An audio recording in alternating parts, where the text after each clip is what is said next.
যদি বলা হয় নির্জন কোনো জায়গায় গিয়ে বসবাস করতে, সাথে কি কি নিবেন? সাথে কি কি নিব? আপনি ফ্রি থাকলে আপনাকে নিয়ে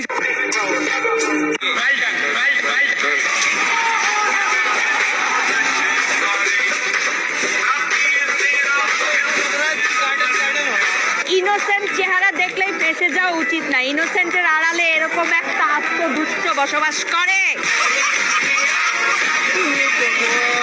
এই শীতে ডোন্ট টাচ মি বলে কোন দুইটা জিনিস? পানি। সব স্বপ্ন রঙিন হলে লাল হয় কোন স্বপ্ন? अभी बता दे भाई, अभी बता दे। কোন স্বপ্ন লাল হয় জানি না, বাট আপনার ঠোঁট অনেক লাল।